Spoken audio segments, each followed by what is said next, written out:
Thank you for joining me for this quick webinar on SOLIDWORKS lesser known included tools, the FeatureWorks edition.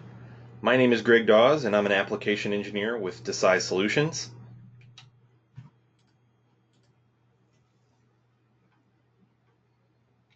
And together we're going to cover the following topics. We're going to cover what is FeatureWorks. We're going to go through a simple workflow in FeatureWorks. We're going to go through a more complex example in FeatureWorks, and that one I'm going to throw in a lot of tips and tricks on how to get an imported body to the feature tree that you want to see, and then some different approaches in how you would go about different styles of models that are imported. So first up is just the definition of FeatureWorks. What is it? FeatureWorks recognizes features on an imported solid body, also known as a dumb solid, you may hear it, in a SOLIDWORKS part document. So this first image here on the right, this imported dumb model has a lot of drawbacks to it when you maybe download a Parasolid, an IGES file, or even some files that are native to other systems, is that it has no history to it. There's no feature tree to it. And it's really a hammer and chisel sort of a way to make changes to that model. We have some direct edit tools, which I'll show towards the end of this presentation, but it's really about just offsetting, translating, rotating faces. It's still a pretty powerful tool set, but it's not as powerful as a parametric model. So the idea of FeatureWorks is to get your entire tree or portions of the feature tree defined parametrically, where we have a full feature tree with a history of the features that's easily editable. It's driven by dimensions and relations that we're used to in SOLIDWORKS, building up these models from scratch. As of SOLIDWORKS 2016, so a couple of releases ago, FeatureWorks was made available in all three license types of SOLIDWORKS. Before that, it was only available in SOLIDWORKS Professional and Premium, but now it's available in any license of SOLIDWORKS that you have, Standard, Pro, or Premium. And FeatureWorks supports all the formats supported by the SOLIDWORKS translator. So anywhere you go file open and it opens a model that has a dumb solid only in its feature tree, FeatureWorks is supported in all of its tools to make that a parametric model. The most common are the intermediary file formats like Parasolid, IGES, step files, but it also works with other native CAD files as well, things like PTC and Creo, NX files, Inventor files, Solid Edge, anything that can be opened by the SOLIDWORKS translators. So let's start with a simple workflow. We're going to use that model that you see in front of you on the screen, kind of a simple block with holes in it and some cuts, but you'll see that it is a little bit more deceiving as you look into it. You can see some holes from the top that are countersunk holes and a hole on the side that actually intersects all of those holes. And we'll walk through this, and this will give me an opportunity to show you that there's two types of feature recognition in FeatureWorks. There's an automatic feature recognition and an interactive, and I'll try to give you some tips and tricks on when to use automatic versus interactive. There's some FeatureWorks options that I don't think a lot of our users know are there, or they don't change them, so we're going to dive into those, which are file handling, whether or not it's going to add dimensions and relations for you or just give you underdefined sketches. And then when we use the automatic feature recognition, we can tell FeatureWorks the order in which we want to find different types of features, and then some more advanced options in there as well. My version of a simple example when it comes to FeatureWorks is that it's very prismatic shapes, analytical shapes, meaning that we're not talking too much about organic shapes. By prismatic and analytical, I mean things like cubes, rectangles, cylinders. That's what I'm considering a simple example. There are very few or they're very simple fillets or no fillets at all in a model. That's really what starts to complicate a model, is whether it has organic shapes and it has a really complicated fillet pattern. I'll give you some tips on those in the more complex example, but we'll just introduce FeatureWorks with this simple one. So let's just jump right into SOLIDWORKS here. And I'm going to open up a model, just file open. And in this example, and all the examples I'm going to use, I think I used step in one and I used parasolid and a couple others. Those seem to be the most popular when we're using FeatureWorks. So in this example, we're going to use a parasolid file, which is .x_t is that file extension. And by default, you're going to get windows that pop up when you open files that have imported bodies in them. So the first one is this import diagnostics on the part. What this does is it checks for gaps and faulty faces in the geometry. It looks for bad surface geometry, bad surface topology, things like trim curves, adjacent surfaces whose edges are close to each other but they don't meet. So that's like a gap between those two faces. So I usually run this automatically each time. This is a really simple model, so I doubt it's going to have these things, but we'll look at a model later that really does have a lot of faulty faces in them and walk through a little bit on this import diagnostics tool. But you can see it didn't find any faulty faces or gaps, so we'll just OK that away. Then it'll pop up another box, and this is something that we can change in the options of whether or not this box pops up every time we open a model that has an imported geometry. Should have said this more towards the beginning of the webinar here, but if you do have any questions, use the GoToWebinar questions dialog to just type them in. I'll try to keep an eye on that.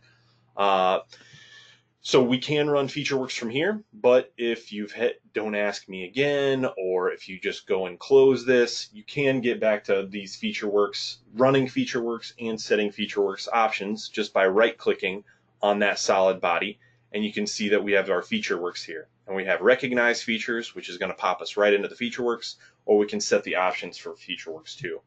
I'm going to go ahead and go into recognize features, and this is a multi-page property manager that you can see here up at the top. The recognition mode, like I mentioned earlier, we have two different forms of recognition. We can do an automatic or an interactive, and two different feature types. Today we're going to be focusing on the standard features, but you can recognize sheet metal features as well. So by default, I believe it comes in like this. So if we're going to run an automatic recognition mode, it's going to have a lot of these boxes checked for what automatic features that we want to find. So if we just set it to automatic and we hit next in the property manager, it's going to go through and try to break this model's geometry down into features for a feature tree. And before you hit OK, you can actually run through and click through these to see what it recognized what faces as what types of features. So I can kind of go from the back forward here and see our first issue is that instead of it finding that series of holes as countersink holes, it actually viewed it as a hole and then a chamfer on the top of it. The hole that's stepped all the way through, even a counterbore hole, it recognized that as a full counterbore hole. Recognized that as a hole pattern, but again, it recognized the tops of those as chamfers and not a countersink hole. And then the cut extrudes, it found those really well. And it found the base extrude well as well. So I'm going to cancel out of that. It didn't quite find those features the way I wanted it to. So I'm going to go through it again, right click on that and recognize features. And this time I'm going to uncheck, and this is my first tip for you, I'm going to uncheck any features that I know that this model doesn't have. This model does not have draft. This model does not have revolves. That's a big one that can happen too, is it can recognize holes as revolved cuts. So I'm going to turn off revolves. It doesn't have any fillets or chamfers, and it doesn't have any ribs. So I'm just really looking for boss extrudes, cut extrudes, and hole features. And when I hit next this time, because I had turned off the fillets and chamfers, it did not find a chamfer, and it recognized my base extrude, my cut extrude, another cut extrude, the series of holes as a countersink series of holes, my counterbore holes from the top, and my counterbore holes from that back face. And that's exactly what I wanted. So I'll hit OK, and what it's going to do is you can see my screen blinking around and changing. I'm not doing that. FeatureWorks is, and it's building up the necessary reference geometry like planes, and it's building up all of the features with their sketches. I'm going to go ahead and hide that plane for a second and show that if you just run this with the default options, you may not get really what you were looking for. So if I dive into each one of these features, we can see that none of them are fully defined sketches that define the feature. The definition of the hole is fully defined, but the location of the hole is not defined. Even the very first feature, if I jump into that sketch, it's just a rectangle that matches the geometry that was originally given to me, but it doesn't have any dimensions or relations tied to it. So if I can box select this whole thing, and you can see that we don't have, it's underdefined, it's blue. I can just go through and define each one of these sketches manually or using our cool tool up in our sketch tools called fully defined sketch. Or I'm going to cancel out of this and I'm going to reopen this model and change some of my FeatureWorks options to tell it to add some of those things for me. So instead of me going through and defining all of those sketches, I'm going to have FeatureWorks do it for me. So again, when you open up a model and that FeatureWorks box pops up, you can go to the options from there. Or if you cancel out of that, you can right click on the solid body, go to FeatureWorks, and go to options. So the first one is file handling. So this is whether or not we want to overwrite the existing file or create a new file. This is one that I would actually change from the default. The default is set to create new file. And that means if we've already used this model in a drawing or an assembly, and then we come back and run FeatureWorks, the model that's in your assembly is going to stay a dumb solid, and it's going to create a new file that you would have to go and replace in all of these different assemblies and drawings. If we set it to overwrite existing file, if it's referenced in other places like assemblies and drawings, it'll actually update that so it's the reference in the assembly and the drawing isn't a dumb solid, but it's a fully featured model. So that's the first one that I would change. We can also change it so it doesn't prompt me for FeatureWorks as we open parts that have dumb solids, so I'll uncheck that. The next group is this dimensions and relations, and this is where I can tell it to auto dimension the sketches as it recognizes the features.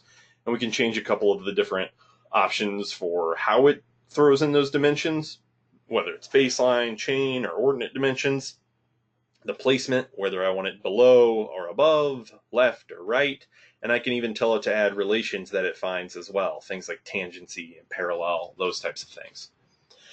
Then the next one is the order in which it's going to find these. And even when I teach the essentials class, I always tell people that the rule of thumb, and it's not always this case, but you want to try to keep it to, when you build a model, build all of the features that create mass, extrude bosses, extrude revolves, all of your features that make mass first, then all of your features that take mass away, things like cut extrudes, holes, things like that, and then lastly put in your fillets and chamfers. So I can actually move this to fit that where I want to do it in reverse. I want it to build up the tree from the bottom up. So I'm going to have it find fillets and rounds first, then chamfers, then holes, then my removing mass, so cut revolves. I'm going to move the boss revolve down.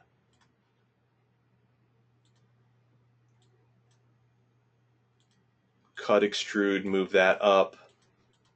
Cut revolves. So I've built it from the bottom up to say make mass, take mass away, holes, and then fillets and chamfers. Then the advanced controls, I'm not going to change any of these, but these are things that you can always play around with if you're struggling with getting a model to work for you. I'm going to let it create failed features and just be able to repair them afterward instead of it just not creating them at all. We have some performance things of body checks as it creates the features and the bodies. Holes, I want it to recognize them as hole wizard holes and not just extruded cut features. If you uncheck this, it'll just find holes as extruded cuts of circles. So I'll leave that on.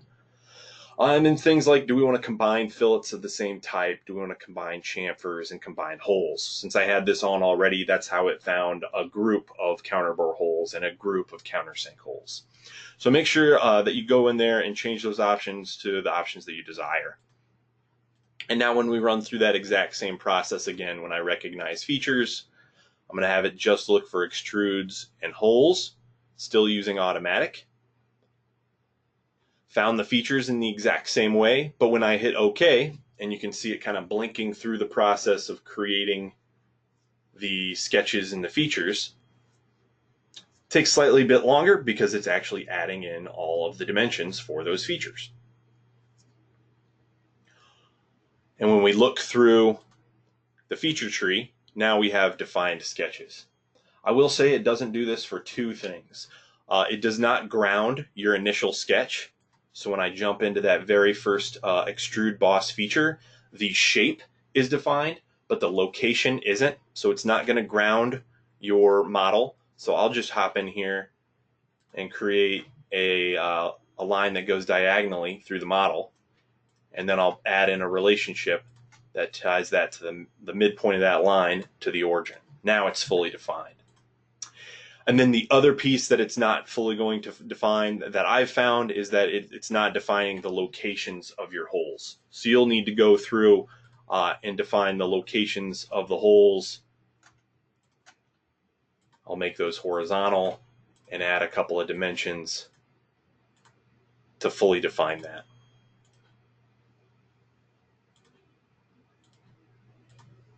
I haven't seen any questions come in yet. Again, feel free to type in any questions as we go.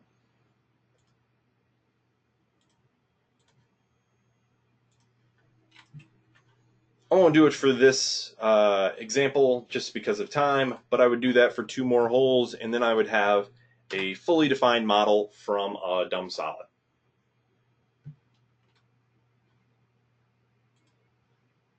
So that is our simple workflow, where we covered that there's automatic. We'll do interactive in the next example. We covered some of the FeatureWorks options and kind of what I describe as a simple model that FeatureWorks is really good at recognizing. Next up, we're going to cover a more complex model. So I'm going to cover the order of operations that you would go through when you're recognizing features interactively. We'll cover some things and some tips and tricks on more complex shapes, fillets that extend beyond the faces that they're attached to, multiple fillets that meet in shared corners. We'll cover patterns and this similar option that's in FeatureWorks. And then kind of the last resort feature that FeatureWorks provides us called this volume feature. So we'll hop back into SolidWorks again, and I'm going to open up a different model. This time, we're going to use another Parasolid file. It's going to ask to run import diagnostics on this part again. Yes, why not? No faulty faces and no gaps. We're good to go. And this time, it didn't prompt me for FeatureWorks because I set that in my options of FeatureWorks to not prompt me for, hey, do you want to run FeatureWorks every time it's an imported body. We got our first question in. It said, once you change the options, does it remember those option selections? Yeah, hopefully you can see that across 2 different models that I opened now, that I set it in a different file, but it's actually a system option. So when I open this secondary file, the FeatureWorks box didn't pop up. So that was set for me. All right, let me see if I can... I guess I'll just have to respond to that and say yes. So it views that as an answered question. All right, so now we'll go through and we'll start to take this guy apart and try to make it into its own feature tree. I'll start by right-clicking that dumb solid and going to FeatureWorks, Recognize Features. And because we've kind of examined this model ahead of time and looked at it, that we've got some complex, different size fillets all meeting in the same corners. We have a fillet that has to be trimmed by the face that it touches here. So those kinds of things are letting me know that this is more complex of an example, that I should probably go into interactive mode. Anytime it goes beyond something really simple, I've found that the interactive mode is much more powerful in recognizing some of these features. We talked a little bit earlier about how you build up a model and how you would want to break it down between making mass, taking mass away, and then fillets and chamfers at the end. It's the same when we're breaking this model down into its features. We just do it in reverse. So I want to do fillets and chamfers first, then things that remove mass, and then finally the things that make mass. So that's where I'll start in standard features. We're not going to do any sheet metal examples today, but I'm going to set this to fillets and rounds because I want to build that up backwards and I want to recognize these fillets first. So I'll start by this one up front, and I'll just pick a face that is a fillet face. And you can see I'd either have to go around and pick each one of those faces that define that fillet, or I can choose to chain the fillet faces, and it'll go around and try to find that entire fillet based on one selection. So then I just hit recognize, and if it can, it's actually going to remove, quote unquote remove, it's not really removing it, but it's going to remove that fillet from the tree. So if I hit next in the FeatureWorks property manager, it'll show that it's recognized one fillet body, and then the rest of it is an unrecognized body that's still just a dumb solid. So I'm going to go back, and it's going to say FeatureWorks will continue recognition on the remaining. So we're not starting over when we hit that next button. It's just going to do FeatureWorks tools on the rest of the still unrecognized body. So it recognized that fillet really well. Let's run over to the other side here where we have a similar fillet, and I'm going to pick a face, and it's going to wrap around and find that entire fillet, and I'm going to hit recognize. But this time we get an error, and it says that the feature could not be recognized. So that's usually when something like this is happening on this front face. This fillet is actually getting trimmed by this face. This is a 2mm fillet, and the distance between the face on this side and the top face of that boss sticking out is less than 2mm. So it's actually trimming this fillet. And there's really not a great way for it to build this fillet up for us from this point. If it can't find it, it can't find it. So we do have this button below that's called delete faces. And it just doesn't delete the faces and have a hole in my model. It actually tries to do a delete and patch. So when I hit delete faces, it actually deletes the face, and then it extends the faces that that fillet was touching. So it's just no longer has a fillet on it. I'm going to have to build that fillet myself. And we can either do that later when we're done with this entire fillet FeatureWorks process, or I can do it right now by hitting OK. It bounces me out of the FeatureWorks model. It built that one fillet for me that you can see, but I'll just go ahead and add a fillet of 2mm to that edge myself. I can edit that model and add features to it and still come back to that original imported body and run FeatureWorks on it. Basically just rolls back that tree to the original body, and I can still work on features. Now when it comes to multiple fillets meeting at one corner, you can do this all in one step. You can do it in multiple steps. It really just depends on the result that you want. So in this case, maybe I want all of one size fillet in a feature.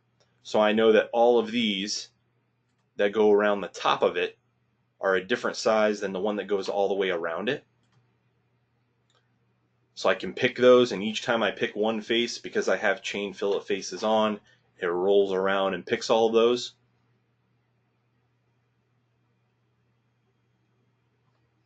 And I can hit recognize. And if the feature goes away, that means it recognized it correctly. Then I'll do another one for the different size fillet and hit recognize. And it recognized that feature, that fillet. But this is a full round feature along the top of these, and I've found that FeatureWorks isn't great about finding those full round fillets.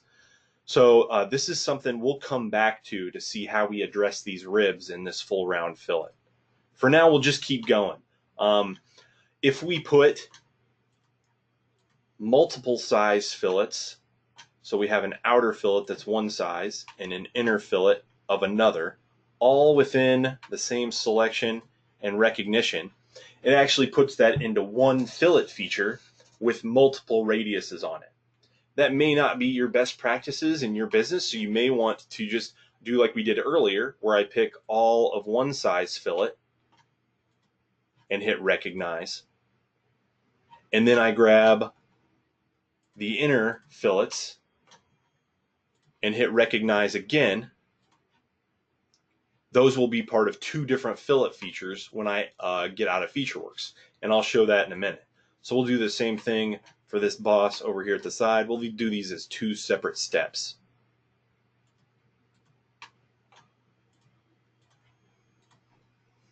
We'll come back to these features here in a minute, but I do want to show you how it broke down those fillet features. So I'll hit OK to the FeatureWorks Property Manager. It'll blink my screen for a few seconds as it builds up those features. But we can see as we roll back now, it recognized those inner fillets as one feature and the outer fillets as a separate. Same with this second boss. The inner fillets are one feature, the outer fillets are a second. But on that first example I gave you, on the other side of this model, it actually viewed those as one fillet feature. And if I dig into that, it's one fillet feature with this multi-radius fillet check mark turned on.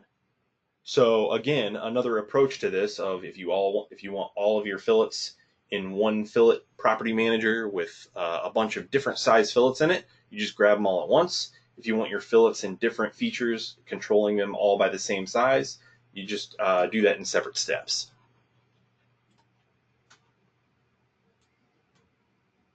So we'll jump back into this model. And I think this was scheduled for a half an hour. We're going to go way over that. So I appreciate it if you hang around. If not, I understand.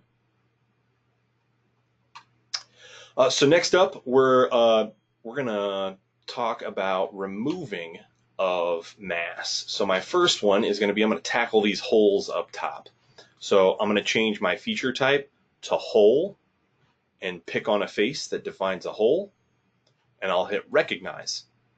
And that feature goes away, so it recognized it as a hole. I can also pick on a face and change some of the options. When I changed the feature type to hole, it gave me some more options down below, some checkmark options, on whether or not we want to recognize a pattern, we want to recognize similar features, or we want to recognize it as a chain. So this chain option is really good for countersink and counterbore holes. When you pick maybe the face of the counterbore, it'll pick the entire string of holes of faces that are concentric. So in this case, I'm going to look for a pattern, a circular pattern, and hit recognize. And that whole pattern disappears with just picking on one of those sections. So when I exit out of this, we'll see that we'll have two different hole features, one for the center and one for the pattern that was on the top. Now we'll come around and do more traditional features like a cut extrude. I can just pick a face. If it's a flat face to a flat face, I can just pick the face and hit recognize. And it'll get rid of that cut extrude. If it's a cut extrude that matches to a non-planar face, like this cone type shape, then I'll actually need to pick, again, where it starts. I can use some pretty neat selection tools in SolidWorks, like right-clicking this edge and hitting select loop. It'll guess which loop I want. In this case, it guessed wrong, but I can click on that head of the arrow and it'll try to find another loop that's attached to that edge. That's the one I want. And then up to face, I can actually roll around here and pick the inside face and hit recognize. And it'll recognize that cut extrude up to that face. Another way to do a similar thing here is right-click, select loop, and pick the right one that time. Instead of rolling around a bunch, I can actually just right-click on this face and hit select other. It'll hide that face, and I can pick that internal face like we did before without moving around my model a whole lot. And we'll hit, oh, I need to put that in the up to face. Hit recognize, and it'll find that hole.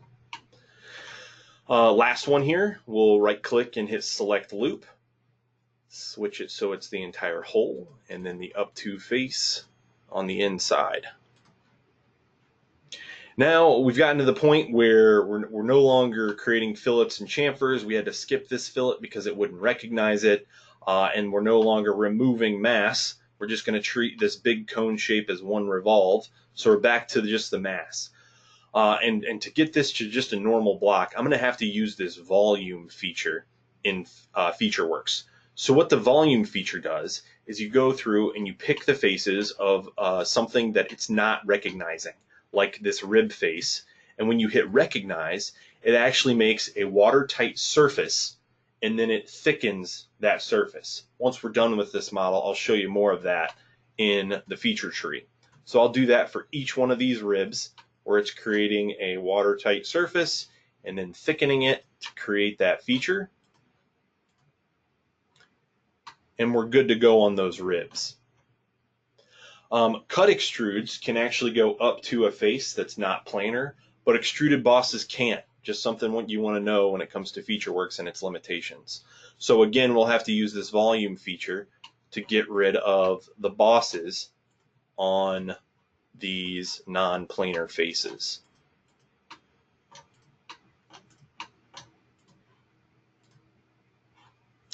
I'm showing you some of the limitations because I know a lot of times this tool is kind of marketed as a magic button, and it's really not. There is still work building up this feature from scratch, and I wanted to let you know that. So now we're down to this pretty simple shape of a boss revolve. So now we can change our feature type to boss revolve, and I'm going to pick one face. And if you have this face pre-selected, you can hit Control A. It'll pick all of the faces in the model. Hit recognize, and it automatically takes me to the next page because there was no geometry to recognize. And when I hit OK, again, my screen will flash. It'll go to different views, creating those sketches, and if possible, creating the dimensions and relations for it.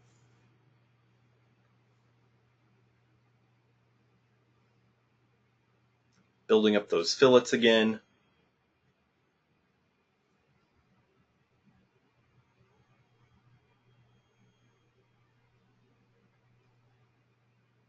Hopefully the webinar and going over line, you can see the animation of this and how it's going through and building up these features.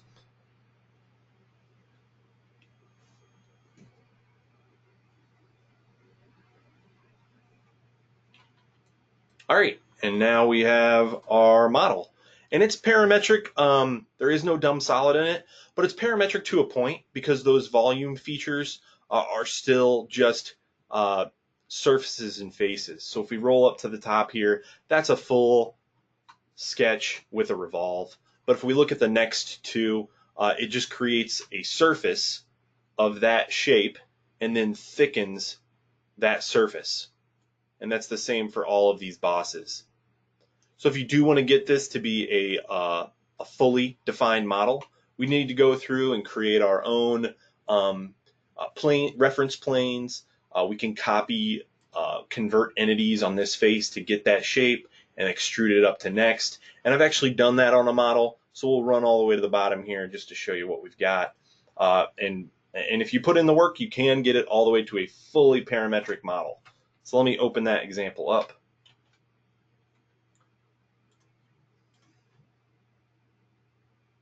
And this is where I've gone through and I've used that reference to build up. So these are actually sketches on a reference plane that matches the existing geometry. And you can go through and build those up, but FeatureWorks isn't going to do that automatically for you. All right, that's my complex example there that I wanted to show you. I haven't seen any more questions come in, but hopefully I threw you some good tips and tricks there. You kind of understand what that volume shape is. When you know something is complex or not, kind of the fillets really show you whether or not it's going up to planar faces or not, shows you that. And we'll move on to the last section here of just different approaches.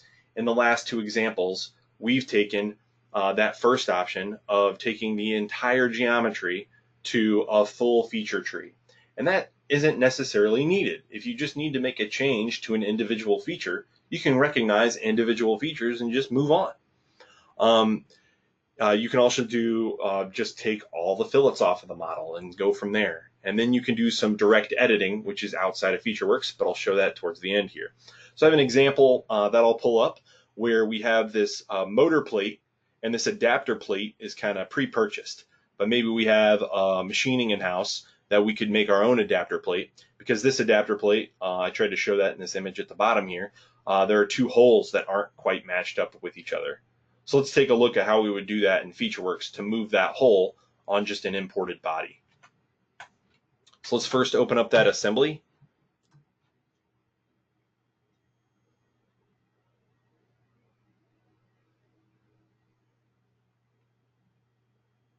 And I'm going to take a peek and show you that those holes don't quite line up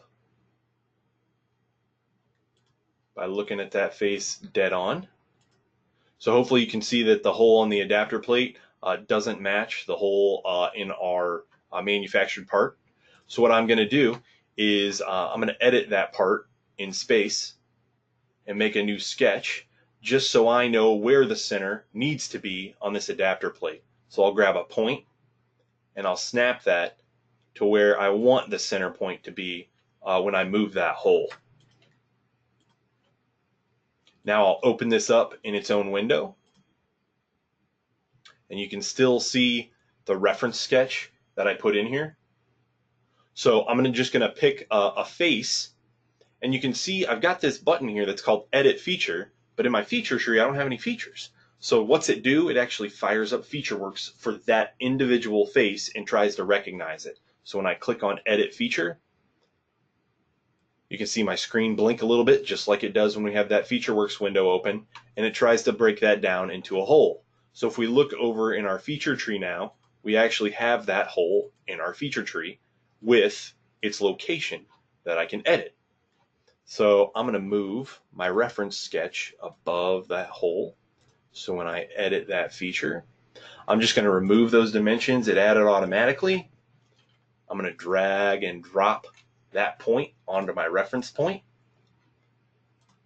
And then maybe I'll get rid of that relationship and I'll build up my own dimensions from where it's just currently sitting.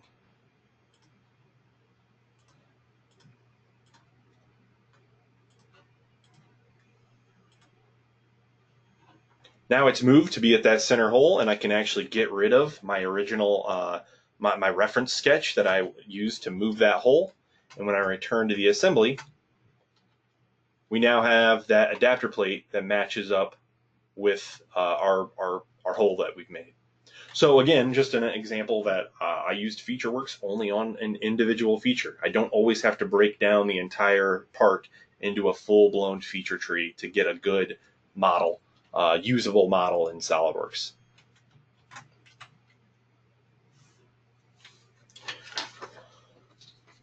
Another approach is a super organic model that we know FeatureWorks just isn't going to recognize the bulk of that model. So I've got an example on that. I've even just called it organic. So in this one I used a different type of file. I used a step file, and I'm going to open that.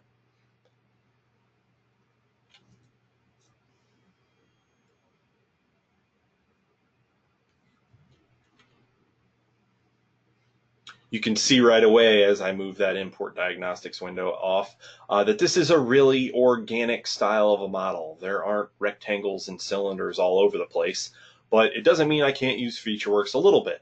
So I'm going to run import diagnostics on it, and in this case we have a lot of broken faces, faulty faces. They may have gaps in them, and I'm going to use that import diagnostics window to attempt to heal all the faces. In this example it works. If it doesn't, then we just use some surfacing features to repair them manually. Luckily in this case it repairs all those faces well. Then I'll go into FeatureWorks, and I know it's not going to recognize a lot of those organic shapes, but I can set this to automatic and only look for holes. So maybe I can grab those holes and at least be able to move those holes around in space to key locations to mount this to something.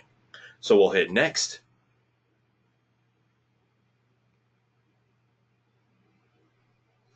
And even though this is an organic model, we'll click through the menu and show you that it's going to be able to find a bunch of holes, and it even finds those holes in patterns. So when I hit OK, the majority of the model is still just a dumb solid, but the holes I can edit and I can move around, even though this was just imported dumb geometry.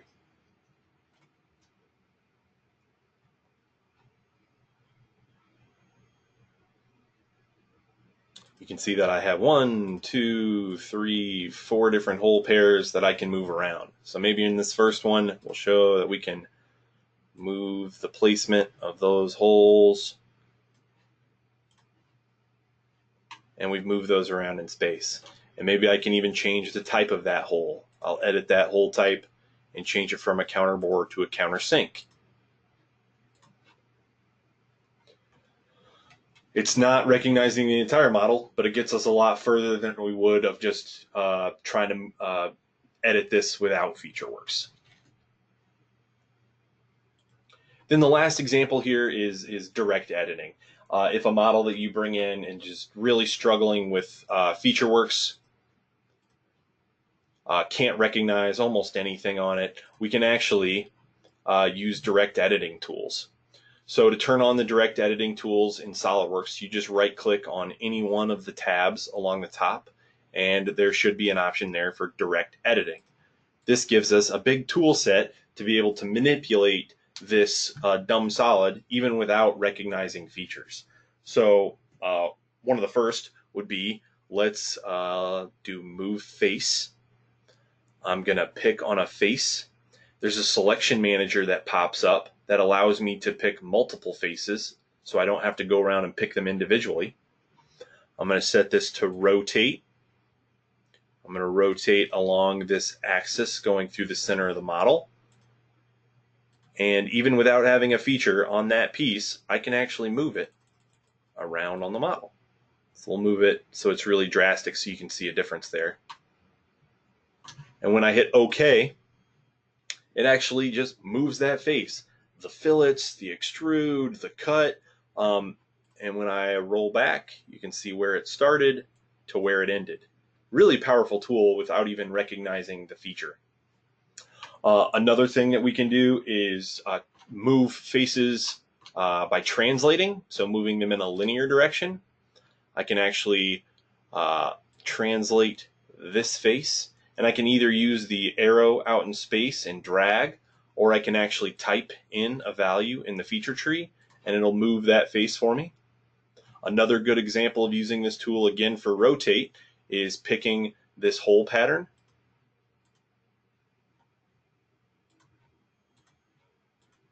and rotating it about the center of the model, and I can move those holes to a different spot. And that's really obvious when I roll past it. This is what it was to start.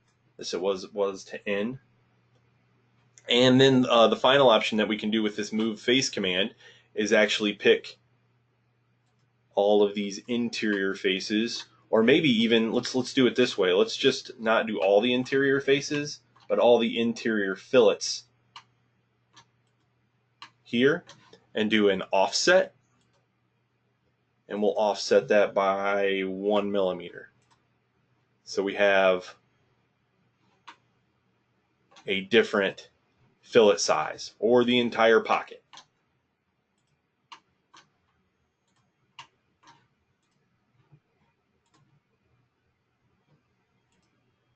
So we have a before and an after. So even without recognizing features, we still have options using the direct edit tools to be able to edit imported geometry.